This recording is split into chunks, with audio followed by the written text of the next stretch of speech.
that absolutely beautiful introduction. I've got laryngitis. I'm trying to get over a cold, so you have to bear with me on that. A little bit of coughing. And just brought me some hot tea here to drink. That's going to help me to get through it. I said, bring it to me. It was nice and fresh and hot because my throat's really going to need it. Well, what I'm going to do is start out talking about what the autism spectrum is. When I was a little kid, I had the full-blown symptoms of autism, no language until age 4. And I was really lucky to get really good educational intervention. I cannot emphasize enough. If you've got 2-year-olds, 3-year-olds, 4-year-olds that don't know how to talk, I don't care what the diagnosis is, the worst thing you could do with those kids is nothing. You've got to start working with those kids lots of hours, 20 or 30 hours a week of one-on-one instruction with different teachers. They need to be interacting with real live people at this age, not electronics. Little ones, let's keep the electronics away unless they're involved in an interactive activity with a live, real person. Okay, now the thing is, autism is a continuum. When does quirky and nerdy and socially awkward become mild autism? There's no black and white dividing line. It isn't like having tuberculosis, you have it or you don't. It's a continuum of traits. In the family histories of people with bipolar, you have more creative careers. Family histories of people with autism, you've got more technical careers. After all, half of Silicon Valley has got a little bit of autism. I was just down at the Googleplex. That's a really fun place. And that's where all the happy Aspies go. Lots of free food. And lots of exercise on pastel-colored bikes. But you know how they keep them slender on all that free food? The desserts are only this big. I got to eat in the famous Googleplex cafeteria. It's really good, but the brownies are only that big. And that's how they keep you from getting too fat. And everybody looked really good. You see, the thing is, one of the things I like to do is I like to bust silos. People get in their own silos and they just communicate with themselves. I like to do autism conferences. I like to do things out of Silicon Valley. I like to do some gifted conferences. And then, of course, I do all my stuff with meatpacking plants. And I kind of see different iterations of autism in those different places. I can go to a meatpacking plant, and there's an old hippie that runs the maintenance shop, and I know he's on the spectrum. He's my age. I go to an autism meeting, and it's a little 9-year-old kid that's coming up to me. All he wants to do is talk about autism. I'd rather have him talk about a science project. Then I go to the gifted meeting, and I see that same little kid, but he got a gifted label instead of an autism label. And then, of course, you go to Silicon Valley, and they avoid the labels. And the thing I find is that there's very little overlap between the worlds. Because if you check out the book tables, you only have about 5% overlap between an autism book table and a gifted book table. But a lot of the same kids are there, especially when you're on the high end of the spectrum. Another problem you have with autism is this huge, huge spectrum. And it's just turned into a bigger mess now that they've changed the diagnosis. And let's just ask some questions here. Little Albert, no language until age 3. Like to line up blocks. What would happen to little Albert in today's school system? How many powerful antipsychotic drugs would he be getting fat on? And there's way too many powerful drugs given out to little kids. It's totally disgusting. Is the place for medication? I take some medication. Antidepressants for anxiety. A lot of us visual thinkers get a lot of anxiety. A little dab of Prozac or Zoloft can sometimes really do some good. How about little Stevie here? Little Stevie, a weird loner. He brought snakes to school and turned them loose. And he was such a filthy, dirty hippie that when he worked for Atari, they made him come in at night because he was such a slob. And when I gave this talk at the Google complex, I showed these pictures. And I said, but I'm not going to talk about all the live ones that are running around all around here. And I don't mention the live ones, I just talk about the dead ones. Now the problem that we go with the autism spectrum is it's not precise. It's a behavioral profile. And in my new book, The Autistic Brain, I thought we were going to have some copies here tonight. And they brought one of my other really good books, the way I see it. But in my Autistic Brain book, I go through the history of the diagnosis. Now, I know it had changed over the years, but it was kind of shocking to lay it all out and see just how much it had changed. And nobody is changing a diagnosis of tuberculosis. That stays the same. The problem that we've got with DSM diagnoses is maybe they're half science, and the other half is people squabbling around conference room tables. There's some really, really intense squabbling. Don't get locked into these labels. I'm kind of appalled at how much people get trapped by the labels. And kids become their labels, especially some of these kids on the milder end of the spectrum. I was really happy today, while everybody was waiting in line out there, to meet some young people that have, on the autism spectrum, that have got good jobs. Because this is one of my big concerns. Kids are not learning enough job skills. I went to school with kids that I know are on the autism spectrum. And, quirky and nerdy. Well, in the 50s, boy, they pounded those social skills in. And I think that really helped. Okay, let's go through the history.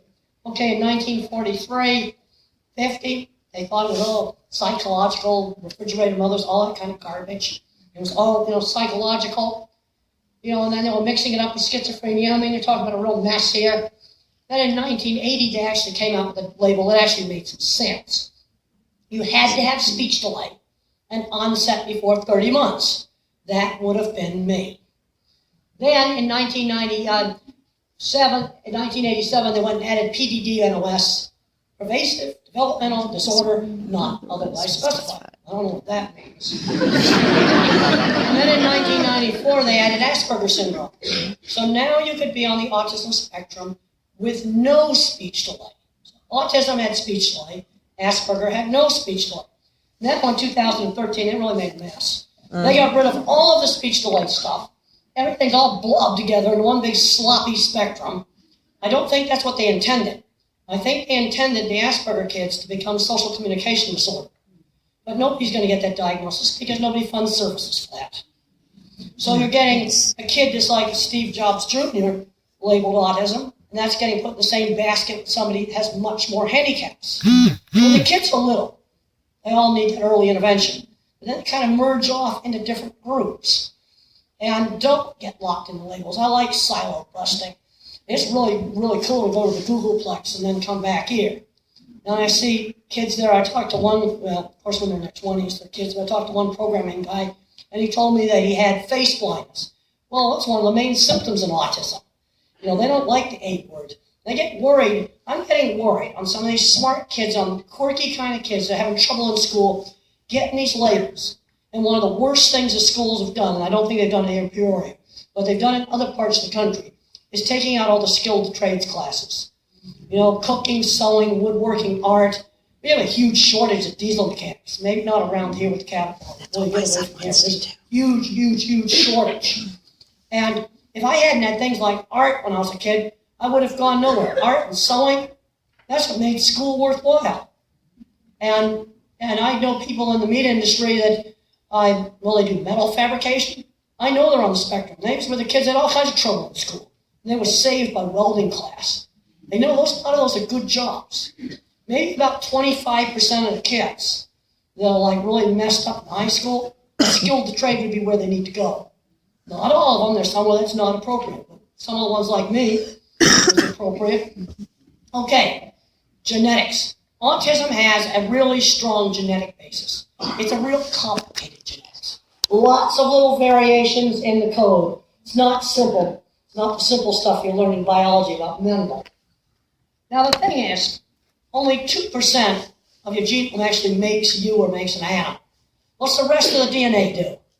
When I was going to the University of Illinois in the 80s, working on my PhD, they used to call it junk DNA. I never believed that. It's now called non-coding or regulatory DNA. Well, it's the gene's operating system. What do you think tells the coding DNA what to do? Well, there's only one little problem. Nobody knows how it works. Now, when you take the genome and you fold it all up, coding DNA smushes up against non-coding DNA in some kind of complex mathematical pattern. Well, this is where some Asperger guy will figure this out. We got to learn how the operating system works. But it's a complicated thing. Now, I'd like to look at personality differences, sort of like a music mixing board. You can dial up different traits. Anxiety, dial it up, dial it down. The tendency to want to do extreme sports, that sort of thing, you can dial up, dial it down. Some people are visual thinkers like me. Some people are mathematical thinkers. These traits can be adjusted.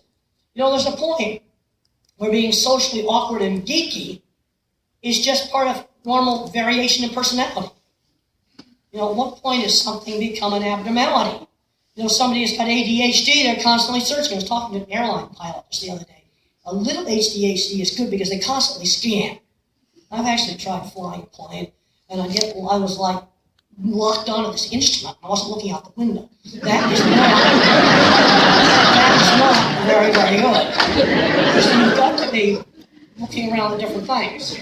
Well, I don't think a pilot is anything I'd be suitable. I would not be suitable for that. Now, one of the things I'm good at is designing things. My ability in art was always encouraged. You see, I think completely in pictures. When I design something in my mind, I see it.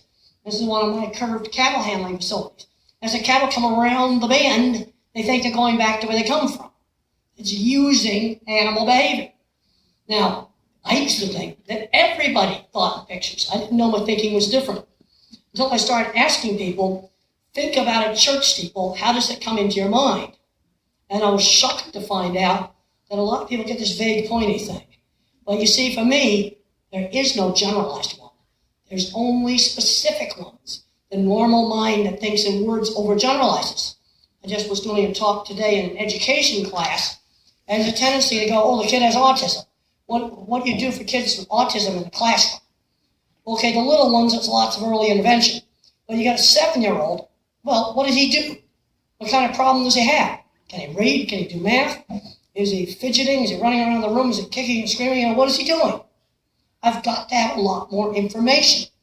And I was talking to the students today, and they said they had this 6-year-old, and he wouldn't share his toys with another kid. I said, we got to teach this kid how to share. And they said he was just taking toys away from the other kid. And we had talked for about 3 minutes. Then I find out the other kid's a tiny baby. Wait a minute, that really changes things. I need to know that up front.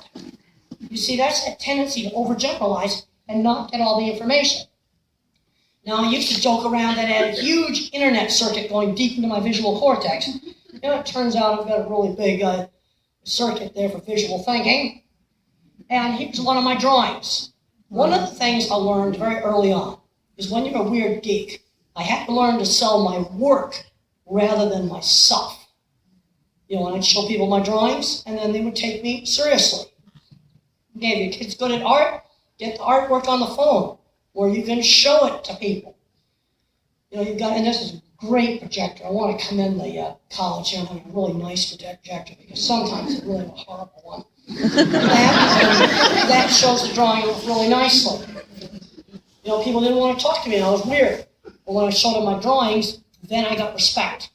Now, we need to start teaching work skills around age 12. And I'm going to call it paper route substitutes. Volunteer work does count. They could work at the farmer's market. They could set up the chairs every weekend in church and put the chairs away. When I was 15, I was cleaning horse stalls. When I was 13, my mother got me a little sewing job. There's a tendency lots of times to overprotect these kids. What you've got to do is stretch them. She had a really good instinct of how to push me just slightly out of my comfort zone. But remember, no surprises. Okay, let's say we're going to change classrooms. Well, don't just come into school and say, okay, we're going to change classrooms today. Let's give some warning. But you've got to stretch. When I was 15, I was afraid to go to my aunt's ranch. And my mother said, you have a choice. You can go for a week or all summer, but not going. That's not going to be a choice. Again, we got to stretch. And I went out to my aunt's ranch, and I absolutely loved it. I wouldn't have gone into the cattle industry if I hadn't gone to my aunt's ranch. Now, the blue part on that drawing, on that brain scan, is cerebral spinal fluid. My math department's pretty well trashed out there. And I'm rather concerned today about all the emphasis on algebra. So how did I get through college? Well, I got to thank the educational fad of 1967 and 68. And the required class was finite math, probability matrices, and statistics. And I could do that with a lot of tutoring. Yeah, I think there's some people who are going the math route and the algebra route's the way to go. but not for me. And if kinds of things that I did with hydraulic equipment, I didn't have to have algebra for that. I had the Womack machine books, and they were full of tables. They were really, really helpful. Now, when I was in college, I had access to the same computer that Bill Gates had access to, the 1968 IBM teletype. He could program it, I couldn't. Malcolm Gladwell says, if everybody has enough access to teaching and enough practice, you can do anything. But when you get on extreme ends of the spectrum, I don't think that's true. I wanted to program the computer, but I just couldn't do it. I also couldn't get to the expert level in skiing, no matter how hard I tried. Just didn't have enough balance. What we need to be doing is working on what the kid's good at. My design career is based on art. And oftentimes you get these kids and all they want to do is do the same anime character over and over again. Well, let's broaden that out. Let's do his car, let's do his house. Broaden those fixations out. Use those fixations to motivate. Now, this is one of my most important slides. You get a lot of kids that get a label, and the problem is, in most school systems, in order to get any kind of service, you got to get a label now. That's got good things, it's got bad things. But I'm getting really worried about some of these fully verbal kids ending up on Social Security, addicted to video games. That's just ridiculous. And then I go to the meatpacking plant, and they're working in the maintenance department. And then I go to the Googleplex, and they run the place. So it's I really like this jumping from silo to silo. And a really cool place I got to go to was JPL. They made the Mars lander. That was like beyond super cool. Okay, I am a photorealistic visual thinker. Everything I think about is a photorealistic picture. So I form concepts by taking specific images and I put them into categories. That's bottom-up thinking. Another kind of thinker is the pattern thinker. This is a mathematician. See, in your brain, you have circuits for where is something. That's the mathematician. The other kind of circuit I have is really intense. What is something? Some of these math thinkers, they're bad at reading.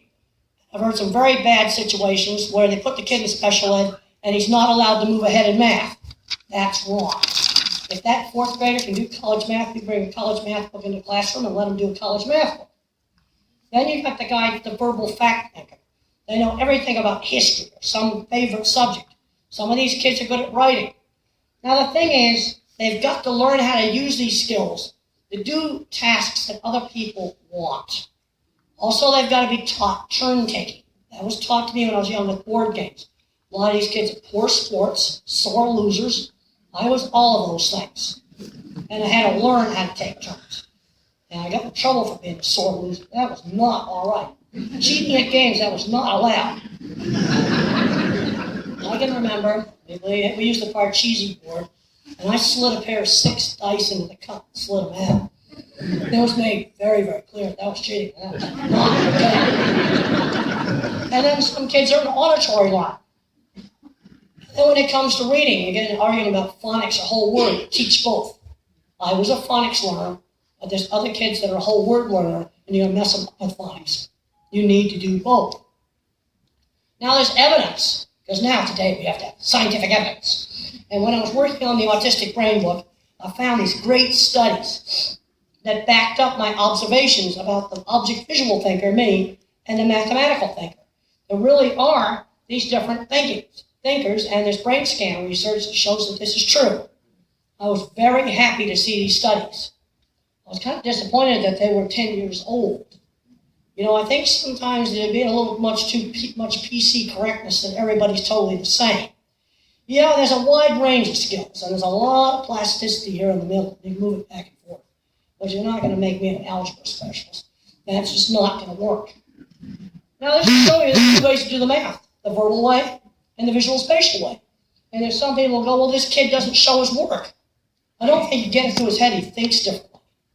Now, I would take some cautions against cheating, and strip him of electronics, make sure he can do it with no electronics, and then realize he thinks differently. I want to give you a glimpse in a mind that's not my mind. That praying mantis is made out of a single sheet of folded paper. No cut, no tape. What you see in the background is the folding pattern. Now, that's not my mind. It's like, wow, that's the mathematician's mind. And there are some beautiful little origami stars some kids gave to me, and then I got that dragon off the internet. That was pretty cool. There's another one of my drawings. I always like to show those off. Okay, now Jessie Parks is somebody that's more of a medium level in autism. She's verbal, but much more autistic. And this is beautiful artwork that she sells professionally. Well, you know, her fixation used to be electric blanket controls. And nobody wants pictures of that. You know, so you have to work with them to get them to draw stuff that people want. And they don't want the Godiva chocolate signs, and they don't want the Merrill Lynch signs either. Those are pretty bad, too. And here's some beautiful work done by another person on the spectrum. And his mother was showing his work at autism conferences, and I go, wait a minute, his work's good enough to go professional. You know, this is where we're going to have to do some silo busting. I think some of the people that work with autism want to go out and visit some of the machine shops and stuff around here. I'm sure you're going to find some of your best machinists over there at Caterpillar around the spectrum. Now, I've never even been in a Caterpillar plant, but I've been in enough of those kind of places that sometimes this kid, this problem student in high school, he's going to be some of your best mechanics, best people with equipment. Okay. All right, all you STEM fanatics and all your algebra fanatics, I'm going to give you a reason why you better not screen the people like me out. I'm getting very concerned with all the algebra craziness right now that I'll be screened out. And what you see there is something you don't want to get very close to. That is the remains of the Fukushima nuclear power plant. It is still leaking radioactivity in the ocean. And when I found out why this happened, I couldn't believe it. They made a visual thinking mistake I would never make. We're going to leave the design of the reactor to the mathematicians. But it's not a very good idea when you live next to the sea. They put those super important emergency generators and all that emergency cooling equipment in a non-waterproof basement. Wasn't a really good idea. You know, if they bought some waterproof doors from a shipbuilding company, this wouldn't have happened. This is the sort of stuff I was completely capable of designing. There's no way I would make that mistake. You know, when Steve Jobs made the iPhone, he was an artist, not an engineer. The engineers have to make the inside of that phone work. And then when you're thinking about the things that JPL does, okay, why should we fund something like the Mars lander? Well, you like your cell phone camera, don't you? JPL invented that. And they've also invented a new thing that's really cool, a mass spectrometer this big, the size of a large coffee cup. You can analyze any chemical you put it in, it'll tell you what's in it. You put dirt in it, it'll tell you what's in it. That's pretty cool. That can be a really useful thing to have. Okay, in my first work with cattle, I noticed that the cattle got scared of a lot of little things that people tended to not notice. Like you got a flag here waving, maybe a chain hanging down, maybe reflection, stuff we tended not to notice. It was obvious to me. And when I first started this, I didn't know that other people didn't think visually. Okay, how many people here saw that animal was locked onto that sunbeam like radar? How many people saw that? We got to work on our observation skills, and our observation skills are terrible. Okay, and you're going to have to work with some of these kids that are nonverbal. You got to be a good detective. The first thing you got to do is rule out a painful medical problem. And maybe he's got acid reflux. That's big number one. Constipation, yeast infections, earaches, toothaches, things like that. If he's screaming in the middle of Walmart, it's probably sensory overload. Or maybe you go in a certain room and he's screaming. And the reason why he's screaming is he sees a microphone. And sometimes these things make feedback, screeching sounds. So that every time he sees a microphone, he's going to have a fit when he sees it. I want you to get away from language. Understand animals and people that are nonverbal, you must get away from verbal language. You've got to enter a sensory world. Now, some people do better, and I showed this to JPL, they did a bit better than you guys did on, say, the cow was looking at the sunbeam. Now, when you look at it now, it's obvious. But the problem is it sometimes the least obvious? It's the most obvious. An animal's world is sensory-based. I want to get you on working with some of these kids that are different. Try to get away from words and don't get locked into these labels. I get really annoyed when somebody comes up to me and says, well, I work in the classroom and I got an autistic kid with behavior issues. Well, what does that mean? What did he do? This afternoon we were talking about stuff. We found out the behavior issue involved a tiny baby. We're going to deal with that differently than if it involved another 6-year-old. I find the same problem with animal questions. People will say things like, well, my dog is crazy. I said, what do you mean a dog's crazy?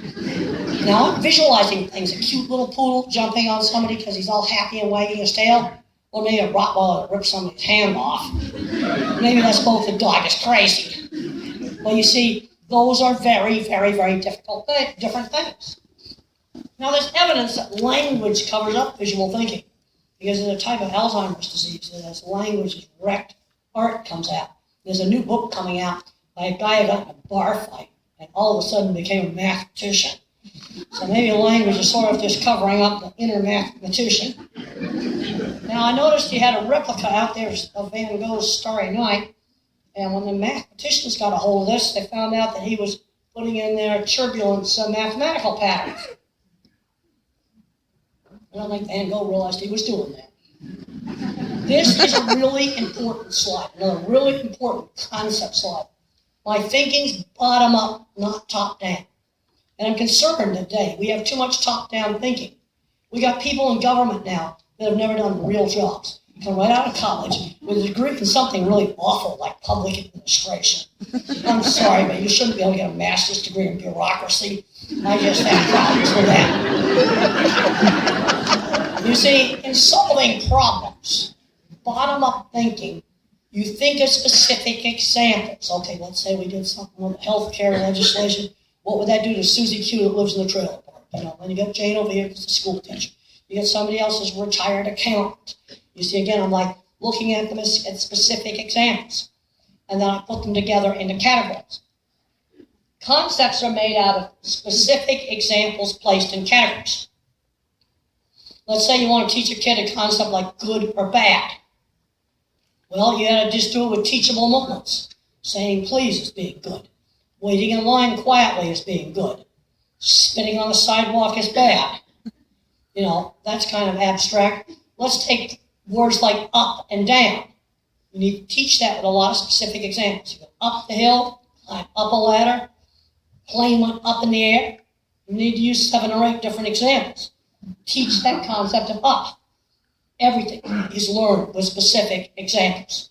You have got to reverse the way that you think. You want to understand how these kids think. My thinking is also associative. It's not linear. It's associative. Okay, I put a key word in. Let's say I'm at the Chicago airport. I'm there all the time. Well, now I'm seeing this ugly black chart they put up in there. I don't know, maybe it was too hot over the security station or something. Making a sunshade. They got black chart, and then they've got this box that looks like something a cat would use for a litter box with a plastic bag in it to catch drips out of the roof. See, those are some things I'm just seeing from the last trip to O'Hara. And now when I think about this, I can go into an airport category, or I could go into a glass structure category and start going through my database. Well, biosphere in Arizona, the Crystal Palace, the greenhouse at Colorado State, or maybe the Denver airport. How about the Dallas airport? How about Minneapolis, St. Paul? Okay. How about the Atlanta airport? There's one thing really cool at Atlanta airport. Well, I'm thinking about it. Now my Atlanta airport super coolness. T concourse. T as in Tom or United is ugly little concourse. But now they've got a really cool spacesuit exhibit. That was very cool. Like I could get this close to the spacesuits, and you know what? They're all handmade. Somebody had a sewing machine laboriously sewed the spacesuits. That's the kind of things that I find really cool. People making really cool stuff. I think they went to the moon with that stuff. And then there is an ugly old hangar at LaGuardia. That probably got really, really cool aviation memorabilia in there. A really great place to explore. Okay, when I asked an astrophysics professor about church steeples, he saw abstract motion of people singing and praying. Oh, wow, sure. He didn't see the steeples at all. Cattle are specific. If you train your animal to work with a man on a horse, they learn that that's nice and safe. And then they go to the meatpacking plant and see their first man on foot, and you wonder why they're going berserk. It's not because they're scared of getting slaughtered. It's because the man on foot is something totally new. It's a different picture. If you want to see how a beef plant works, you can go on YouTube and look up beef plant video tour at Temple Grandin, and you will see how my center track restrainer system works. An animal thinking is very specific. Man on a horse, think about it, it's a different picture than man on the ground. You need to train to both. I find that most people have a real hard time categorizing problems. I'm trying to solve a problem with a piece of equipment. Do I have a training issue or something wrong with the equipment? All right, let's say we're dealing with a kid who's nonverbal. Do I have a behavior problem or do I have a biology problem?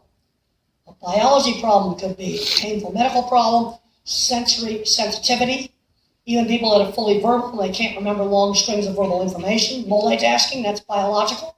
Behavior, man, pitch a fit to get out of doing something. Yeah, I've done that. Frustration because I couldn't communicate, so I pitched a fit to figure out what's motivating, or pitch a fit to get attention. Also did that too.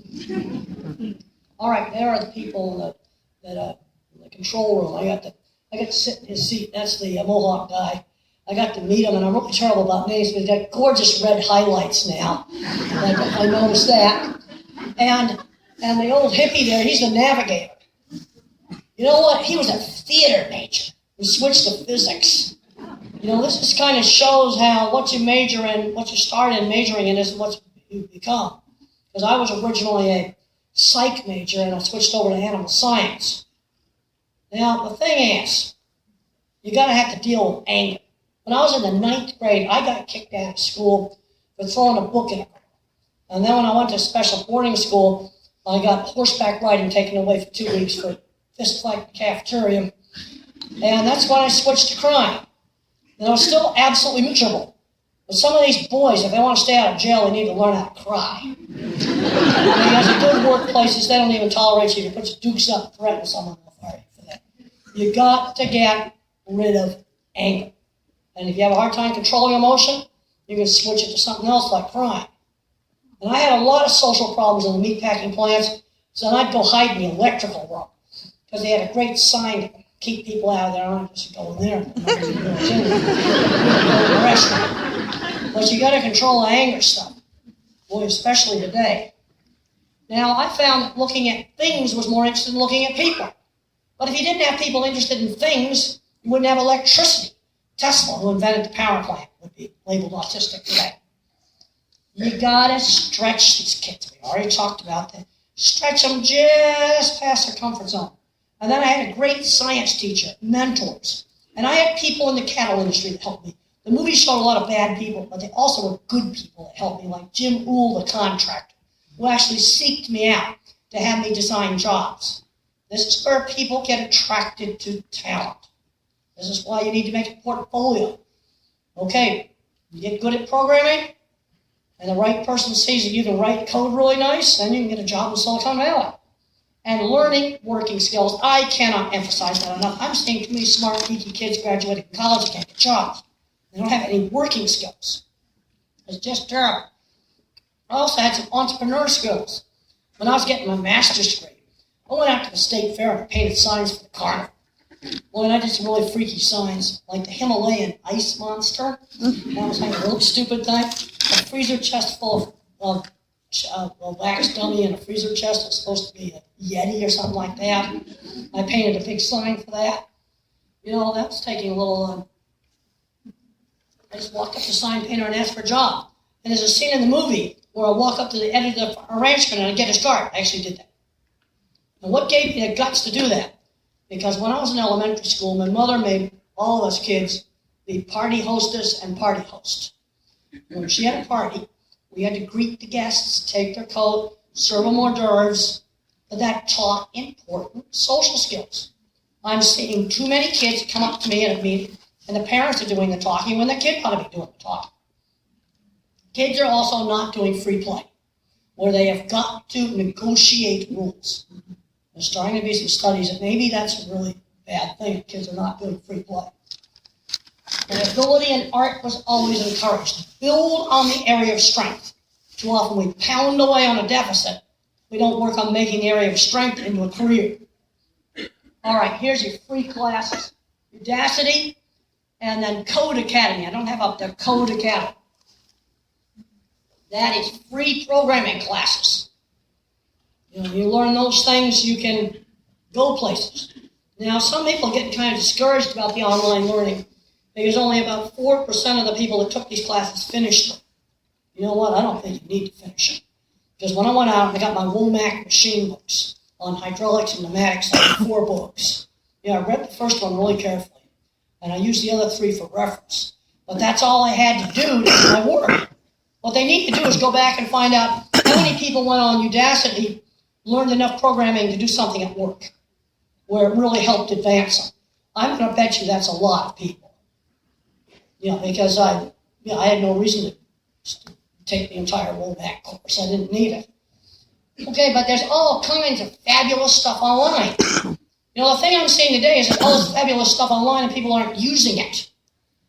I can't believe the emails I get, people ask me these questions, and I got to go down and Google it. Why didn't they Google it? 3 seconds to Google it. I typed the words they were asking about, names of drugs or something like that into Google. Now, this is one of my drawings done in SketchUp. SketchUp is a free program for 3D drawing. This is a great activity. Because the only places where I was not bullied and teased in high school were the specialized activities. And for me, that was horseback riding, model rocket club, and electronics. For a lot of kids around here, it could be FFA, it could be 4-H, or it could be really cool things like MakerBot clubs where you print things on 3D printers. And the thing I like about 3D printers is now the computer world is interacting with the physical world. If you don't do it right, it'll print you a pile of goo rather than printing it on a thing. It's kind of a fiddly little machine. And when you go on the MakerBot website, it says, warning, requires patience and know-how. You're going to have to work at learning how to use this thing. I was horrified to go on the model rocket site about 2 weeks ago and find out you can buy rockets already made.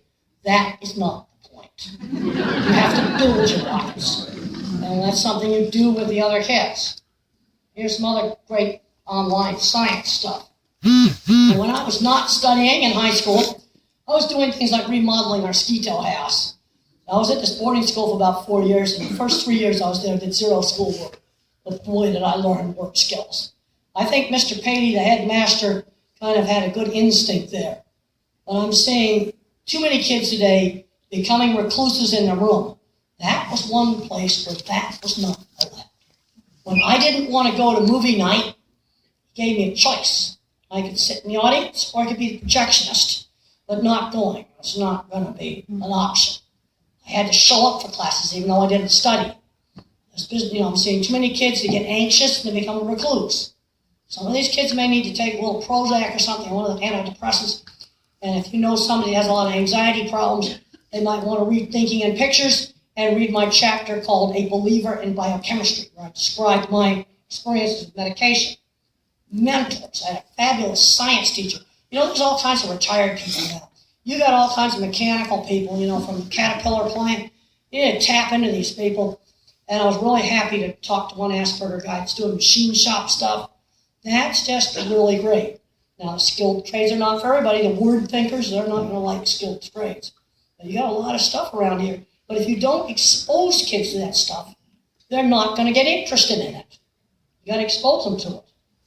I'm very worried that our educational system is getting off on another fad, and you're going to leave people like me out. I'm really, really worried about that. But you need me. I'm getting concerned about all this computer stuff. We're going to have driverless cars and things like that. I'll tell you one thing, the car that I have.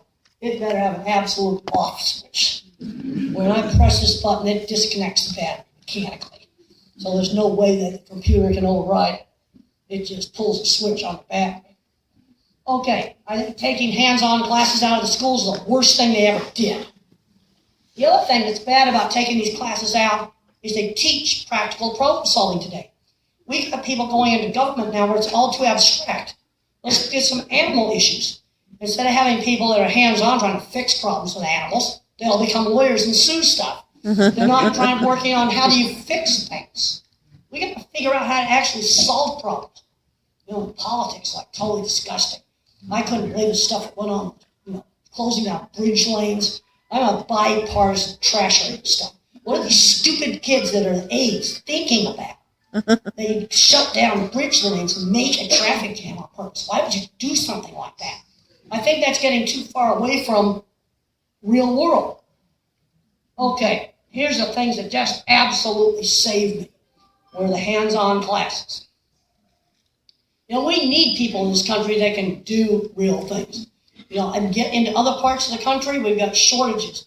Certified welders for the oil industry, utility workers for the electric wires, diesel mechanics, auto mechanics, real high-end engineers. What's happening to our high-end engineers? They're getting addicted to video games. They're not playing into the video game industry. We got to limit the video game playing to about an hour a day. I've seen too many quirky kids getting a label and they're not getting challenged. Because I can think back to quirky kids I went to college with. I know they're on the spectrum. And they have good jobs today. Some of them are running companies. How do you have successful employment? Sell your work and not yourself. Also, in working with a boss, I found I had to have very specific outcomes. Like when I was working for the Farm Ranchman, all my articles were due on the 15th of the month. There were certain meetings I had to cover, like the Arizona Cattle Feeders, the Arizona Feeders Day, the show and sale results for the livestock show. Do a certain amount of feature writing. It was pretty clear what was expected, and I looked at old copies of the magazine to figure that out. And when there's a mistake, the boss needs to just correct it. Like when I showed up at work and I hadn't used deodorant, my boss slammed down the deodorant and said, "You stink, use it." That actually happened. You can't be vague. Being vague doesn't work. Let's say we want to train somebody to be a museum tour guide. Well, you demonstrate the correct distance. You demonstrate the correct greeting. Maybe you say to them, "Watch how Susie does it. She does it does it really right. Well, do it the way Susie does it." You cannot be vague. Absolutely cannot be vague. Now, sensory issues. Sensory issues, they can really be a problem for a lot of people. And they vary from being very serious, debilitating, to being nuisances. You can get them along with lots of different labels. Loud sounds hurt my ears. So what can we do to get kids trained to tolerate those sounds? Sometimes they can learn to tolerate them if they initiate the sound. If it's the buzzer on the scoreboard in the gym, they go turn it on. They have headphones on, then they turn it right off. Also, a lot of individuals have trouble hearing hard consonant sounds. Like if someone says rat, cat, or bat, I have to figure that out by context. Obviously, I wouldn't be talking about my pet rat. Might have a pet rat, but I certainly wouldn't have a pet sat. A pet sat, for sure, that's for sure. Slow down. Enunciate those hard consonants. And my speech teacher would say to me, "Cup," and then she'd say, "cup up." We should slow down, enunciate the hard consonant sounds. Now there's my circuit for speak what you say. I had a real small one. You see, where there's an abnormality is in the white matter circuits that connect up the inter-office departmental communication. Your gray matter goes around the outside of the brain. That's your thinking circuits. That's where the plasticity is. But the whole middle of the brain is thick and big cables. So I don't have a very good speak what you say circuit. There is a normal speak what you see. Speak what I see. That's mine. Mm-hmm. I got a lot of extra bushes there. Those extra bushes may be why I have a language-based visual search engine. But the thing is, if you went out and you scanned 100 people, at what point are extra bushes abnormal? Again, it's not black and white. It's a continuum. Well, now the price I paid for those extra bushes is I had less bandwidth. I had less fibers for speak what I see. So I had trouble getting speech out. Then you got other kids that are echolele. They yak out all this speech, and they yak out all these movie scripts, but they don't know what they mean. You see, the output's working fine, but the meaning's not hooked up. So you have two kinds of language problems there. Attention shifting slowness. Takes me much longer to shift back and forth between two different things. Like if there's too many distractions around, it attracts my attention, I have a hard time paying attention. Some kids you get what's called clipping. If I say to a child, hang up your coat, you might just hear the word coat. So then I need to say, Tommy, I need to ask you a question or tell you to do something. Then I ask you to hang up the coat. Some individuals, when they go to read, they see the print jiggle on the page. Now this doesn't solve all reading problems. But I'm finding about one student out of 50 has this problem in my drawing class. They absolutely cannot draw. So what are some simple things you can try? Try printing homework on different pastel papers, light blue, light gray, tan, light green. Try on some different colored pastel glasses. Be pretty stupid not to try this, even if it only had a 1 in 50 chance of working, because it doesn't cost anything to try it. Well, there's my head. Now that is the white matter connector cable, all the inner office communication that's inside the head. And right here you can see little tiny fibers that are the little white matter fibers. You can barely see them. See, this is where a lot of the abnormalities are, is these cables that connect up the inner office communication. That's where a lot of the differences are. And there's my connectome head. Now, other scanning findings showed that my amygdala, emotion center, was bigger than normal. So I was really high fever. And that was controlled with antidepressant medication. Antidepressants are some of the best drugs for dealing with anxiety, but in very low doses. And I talk about this in detail in my book, Thinking in Pictures, also in the way I see it. Okay, what are some accommodations that might be needed? Some individuals can't tolerate the flicker of 60-cycle old-fashioned fluorescent lights. Some individuals are going to need a quiet place to work. Some people are going to need some breaks to calm down. And again, no sudden surprises. If we're going to be changing something, let's have some notice. And no scratchy clothes. I still cannot tolerate any scratchy clothes against my skin. It just drives me crazy. Already talked about it. It's okay for geeks to cry. But when the space shuttle got shut down, they were doing a lot of crying on 60 Minutes. And that's why they had those jobs. And I've talked to some of those NASA space scientists, and they're granddads now. And they've got sons and grandsons that are on the spectrum. And they say half the people at NASA probably are on the spectrum. This is the thing that concerns me. Okay, it takes a village to raise a child. A lot of these kids are kind of quirky and different. We need to be just figuring out informal things. Like my mother set up a little sewing job with a lady that ran a freelance sewing business.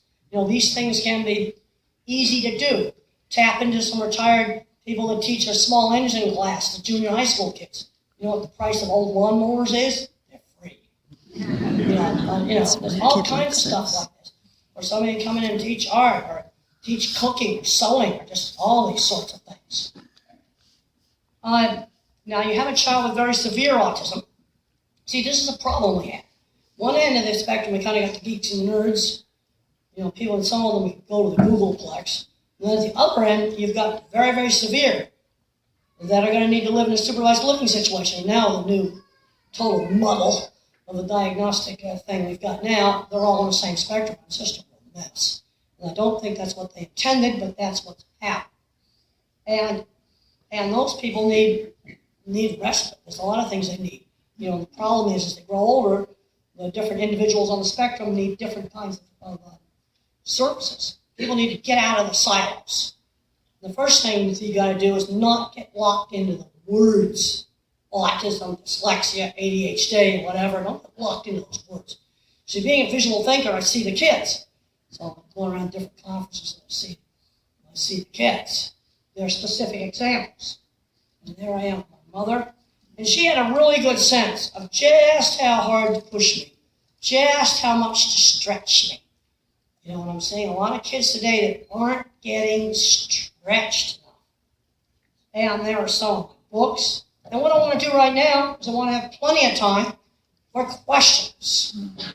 Okay, I'm going to pick somebody for questions if nobody has a question. Okay, right there. And then I'll repeat the question.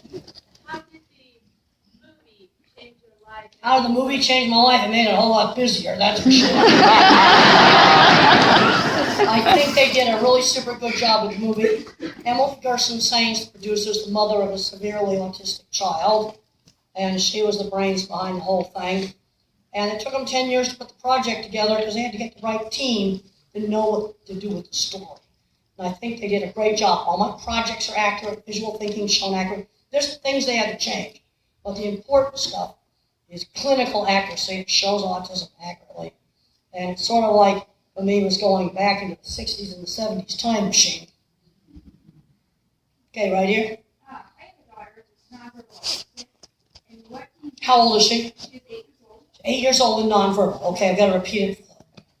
And what do you think is probably the most important thing as a parent, other than the fact you got to keep engaging her? Well, she's 8 years old and nonverbal, so she's got to learn just basic skills, dressing, showering, hopefully some cooking, things like that. And try to figure out things that she's good at. Sometimes we underestimate these kids.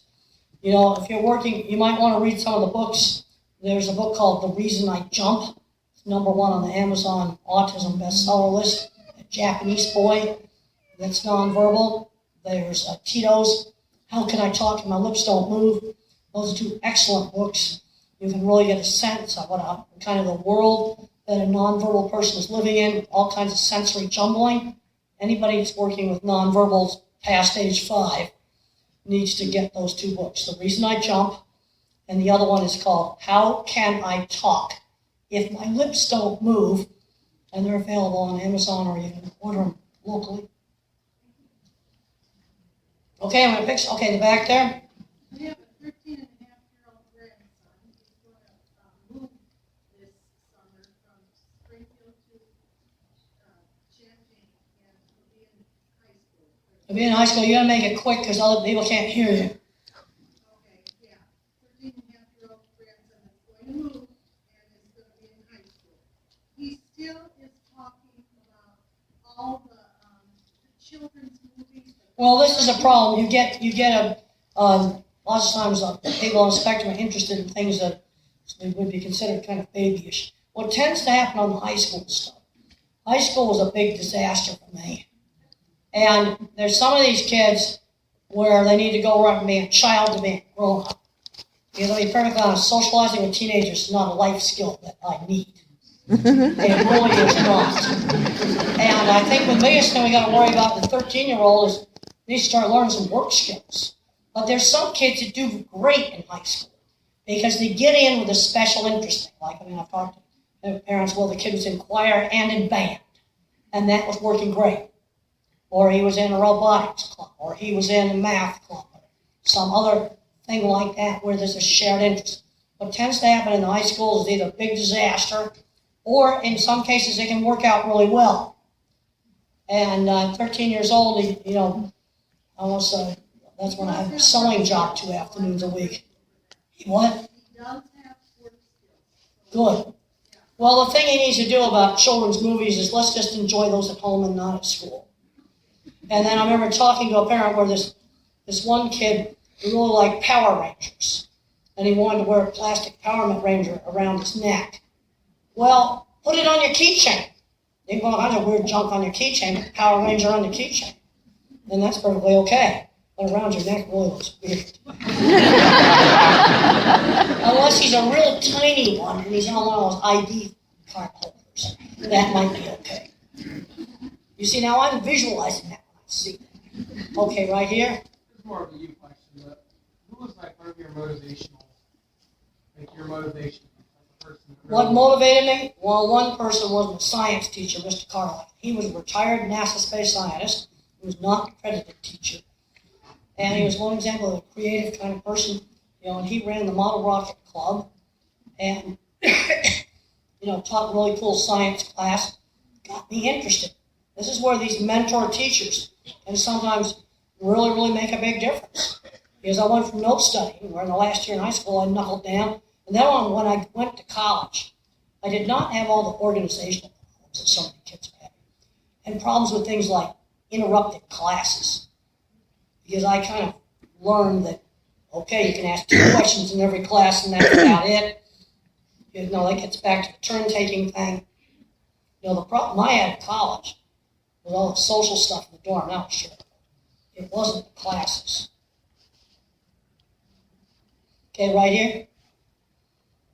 It is about 23-year-old and the self-talking and the wording objects. So you're getting some self-talking? Yes. And the Well, I wording- used to do self-talking, and the reason why I did it is saying my thoughts out loud helped me to organize them and think. Well, you're saying I had some places where I could do that, other places you don't do it. Okay, let's take about 3 more. Okay, right here. There are students here who are part of a brand new program specifically for kids that have autism that are not functioning in their home school district. So what advice would you give us for a program? Okay, wait a minute. You're starting a new program. Wait a minute. I don't know everything that's going on in your states. Sorry. So you're going to have to tell me what kind of program you're starting. It's in Peoria. It's in Peoria, okay. It's a school specifically for kids with autism. So it's a new school you're starting for kids with autism. How old are kids? K through 8, I believe. All right, just little kids through 8th grade. And they are not functioning in their home school district. Okay, so in their home school district is not working. And the thing I find, you get an argument about public versus private, I don't even want to hear that. Because what I have found is so much depends on the particular school and the particular situation. I mean, I travel all around the country, even go in other countries. Oh, one situation, the local public school is wonderful. Another situation is horrible. Another situation, the private school is terrible. So much gets down to the particular people, particular teachers, the principal in that particular school. Those are all factors that are really important. Now, the thing is, let's not just get so generalized as saying, well, they're not working in the school district. That is overgeneralizing. We need to start looking at what kind of problems are these kids having. We have different ages of kids here. What kind of difficulties are they having with the school district?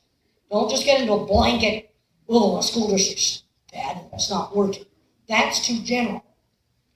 What are the problems? And we also need to start looking at, well, there's some school districts where things work. What are they doing differently? You see, this is applying some more bottom-up thinking to it. I want to get you thinking in more detail and more bottom-up thinking. Now, the disadvantage of bottom-up thinking is you got to collect a lot of data, see a lot of different things to get these specific examples. Okay, right here. I'm actually on the autistic spectrum. I've always been kind of afraid to tell employers and. Well, if you're doing well at work, you don't need to tell employers. You know, sometimes it's better to just, talk about some specific need you have, like get me away from fluorescent lights. Tell them they give you migraines or something. Or you need a quiet place to work. Or you just say to your boss, well, I do so much better when I write down what you want. I'm going to give you some time to write it down. That's some specific thing. Because unfortunately, there's still discrimination out there. You're in a good job and everything's stable. When I do a project meeting, and I learned kind of how to run a project meeting. I said, okay, now what does this job got to do? It's got to be this budget. It's got to run this many cattle per hour. Okay, we can't move the railroad tracks. That's too expensive. Okay, what are, some of the parameters here? And I write them down. Boom, boom, boom, boom, boom. And then I make sure that what I design does that. You work for, let's say you work programming. Let's say you work at Google.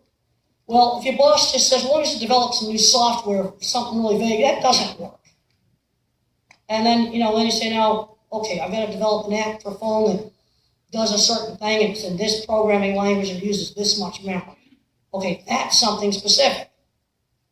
You see that? Getting specific outcomes. And the other thing is, the boss, you can sometimes work with your boss not to be so vague. You can't just say to the employee, we are too aggressive with customers at the store. That's too vague. You've got to just tell you. But if you're doing good in the job, there'd be no reason to tell them. Or maybe just tell them something where you need a specific accommodation, like getting away from fluorescent lights. Or I'd have a really horrible time if I had to work in an open plan office. I would have a very difficult time getting any work done, serious work where I had to think in an open plan office. Okay, let me take somebody else and I'll come back to you. Okay, how about somebody over here? Okay, right here. Yes, thank you. My brother and his wife near Chicago. They have a 14-year-old daughter with tuberous sclerosis. Tuberous sclerosis. They have a 13-year-old son who has Asperger's. Have you seen a situation where siblings would suffer similarly like that? Oh, it can lots of times you gotta remember it's genetic, and you've got lots of little genetic variations. And one of the things that's showing up in Silicon Valley, especially in some of the older companies, they got autism coming out the kazoo. Because what's happening is you're concentrating the traits. Mom and dad are both programmers. That concentrates the traits. And you go with older companies, I don't think I'll name them, but you know, those companies have been around for a while. They got autistic grandkids now. And I've given talks at those companies. You know, you've got autism clusters around the tech centers. I've seen that on web page hits. Have you, any of your colleagues work exclusively with tuberous sclerosis? No, tuberous sclerosis is a very specific, abnormality in the brain. And of course, those things, depending on how much those tumors grow, affects, what it's going to do on behavior. And that is, you have regular autism, maybe, abnormalities like that in the brain. That's something that's really very different. But autism's got a really strong genetic basis. And then there's some other things involved in it, like lack of B vitamins, taking certain drugs early in pregnancy can be a problem, environmental contaminants, especially in very early pregnancy or just prior to conception. Also, you've got to remember the guy has got to be careful about the chemicals too, because the semen gets copied. Constantly makes a copy of a copy of a copy, like Xerox the copy, Xerox the next copy, you copy, you get copy errors. So older parents, especially on the guy, you've got more copy errors. Now that's another issue, so he can't get chemicals all over him either. They used to think they had to protect the pregnant lady. Yes, we got to protect the pregnant lady, but the guy is also fragile too from chemicals, especially older kids. At what age did you become self-aware, and how did you cope? Whatever became self-aware about what, that I had autism, or? Well, I just always knew I was kind of different. When I was very little, they didn't even know what autism was, because that was 1949. I was originally diagnosed as brain damage. And then the autism label came later, and of course they went into all the psychoanalytic BS. Trying to find the psychic injury, that was totally hard. How did you cope with the relationship? Well, actually, I had a decent childhood. My bad problem started puberty in high school. Large girls' school, girls were no longer interested in projects. See, when I was young, I got along with a lot of kids because they could build things, do art projects. Other kids thought that was cool. Who was hard to get along with? The people that were on your level at the Well, the worst problems I had was high school, teasing. And the only friends I had were with the shared interests. And this is why I put so much emphasis on things like shared interests, robotics, or 4-H, or FFA, or Boy Scouts, Girl Scouts. I talked to a man last night that's a truck driver, has got Asperger's. And he, in his town, there was a Boy Scout transportation badge. And that's how he learned truck driving. He drives a dry freight van. He's been doing it for 35 years. He's not officially diagnosed. There were some years I went trouble with teachers. Well, how old are you now? Now 19. 19. You out of high school? Yep. What are you doing now? Work at Olive Garden. You work at Olive Garden, you're keeping a job, you're going to be congratulated for that. Absolutely congratulated. One of the things that I'm finding here is I'm really happy with the number of people that have got jobs and they've been keeping. I go to some other places, too many guys like, Social Security playing video games. That's where I really want to shrink. And I've talked to a whole bunch of guys about your age. Just tonight I talked to 4 or 5 people that all have jobs. And that is really good. And I'm really glad you're keeping your job. That's just excellent. All right, let's take about 2 more questions, and then I'll hang around afterwards and talk to some people. As the parent of a 17-year-old Asperger diagnosed child, he's moving into transition where he's going to become a senior in high school. One of the things we need to be doing with seniors in high school is they need to start working. Well, that's what I'm wondering. Go on the internet and look up Project Search Autism. Go on and use these keywords. Project Search Autism. Mm-hmm. And they got a program in Virginia where the whole last year of high school, they set up these internships at the hospital where they're learning really decent jobs like setting up cardiac catheters. Everybody works together to make it work. And they're getting these jobs and keeping these jobs because they got all this work experience before they graduate from high school. I strongly recommend he's a senior. That's what he needs to be doing. And we got to start thinking about what's he good at? What could he do for a career? Mechanics is what he's Mechanic? interested in. Yeah. All right, can he start? He's old enough. He should be able to start working in a shop. He's taking it in high school. He's and taking auto he's shop in high school. Yes, and he takes everything And does apart he at love our auto house. shop? Yes, he takes apart our Has he lawnmowers. ever worked in an auto shop? No. How would you? I mean, Well, just go grease the skids at some local car dealership. okay, This is where we got to get in there, short Okay. circuit that interview, short circuit all that crap. okay, And you got to get in there with some car dealership friend of yours and then explain the situation and mm-hmm. get him a good job. How's he on the hanger stuff? Yeah. Can't throw anything, you throw a wrench. No, he's okay with that. But, let's try to get him working in shops And it's that. because he's got to start getting the working skills. Okay, thank It's you. just so important. Okay, right here. I can't recommend doctors. I mean, you've got some up in Chicago. All right, what is your problem? Was it a little kid or? Well, the thing is, you do all those brain scans. What are you going to do? Brain surgery on him? All right. First of all, you got to go. What kind of problem are you trying to fix? His medicines. Okay. Well, that is something where once you get out in the hinterlands, that's a real wasteland. There's very, very little thought goes into it. There's way too many antipsychotics given out there. Horrendous side effects. Okay. First of all, let's just talk about some basic principles of medicines. Try one thing at a time. Don't change his diet or change his school at the same time. A medicine, to make it worth the risk, could have some wow. When I took the antidepressants, it had a big wow. And be careful switching brands to generics. They're not bioequivalent. I've found that with every drug that I've taken. Every drug for any purpose. Be real careful with time-release products. The problem is the generic companies can't copy the manufacturing process. Time-release things don't work the same way. But what you got to do is really dissect out this medicine thing. And the other problem I see is you take with an older client.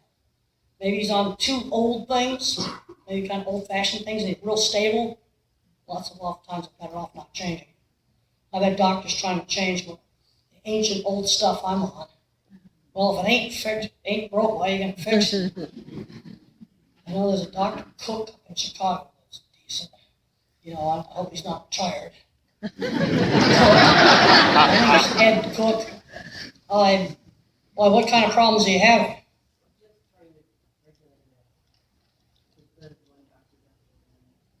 So you got different doctors doing different things.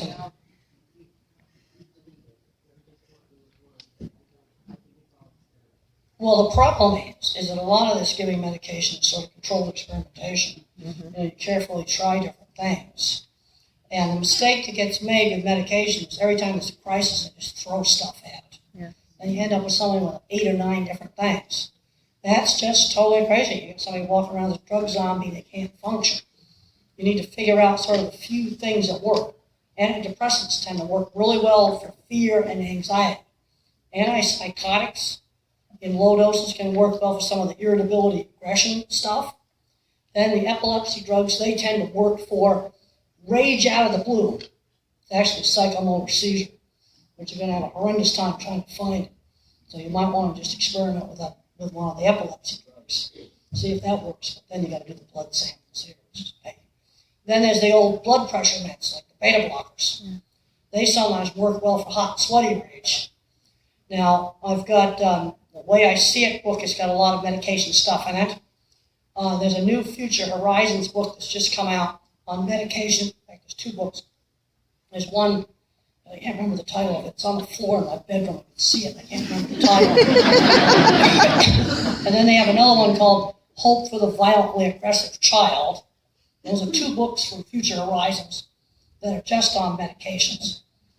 And I'd recommend getting those, plus The Way I See It, 2nd edition, not the 1st edition, but the second edition. Okay, right here.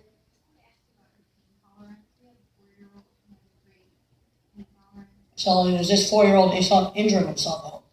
No, just when he's sick, like we don't know only by observing him until.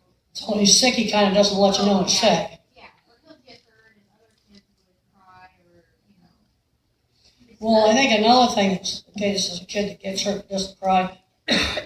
Some of these kids got a lot of sensory issues. And I think, working with an OT on some of the sensory therapies is part of a good program. Yeah, and I think that's part of it. But let's take one more question. My throat's about ready to croak. Okay, how about that striped shirt? I'm 16 and I have Asperger's, and every time I get into a social situation, I just not come up with new ideas of what to talk about. Well, maybe you better be, because the problem with social situations, I don't do well with just idle social chit chat. I do a lot better if it's talking with peers that have shared interests. What's your interest? Computers. Well, how do you like to talk to people about computer stuff? That thing most people don't want to talk about. Well, that's the thing. Most people don't want to talk about slaughterhouse stuff, but I find that interesting.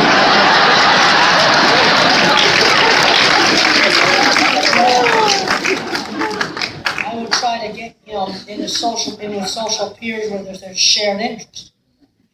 Any way you can start working for a computer company or? That would probably work out as well. Well, learn all the best programming languages and things like that. The other thing I'm a big believer in is making a portfolio. So instead of trying to sell yourself in an interview, you say, well, look, this is some code I did that can do this, blah, blah, blah, computer talk. And it's something really impressive in a portfolio. If you're good at writing, make a portfolio of some of your writing. Good at art, have it. And you ought to have that on your phone, because you never know where you're going to meet someone you can show that to. Yeah, so you want to short circuit that interview process. Show that code to somebody that's going to really, appreciate it. That it's really good. Okay, one more quick one there. What helped you the most in working through overcoming your sensory issues that you have?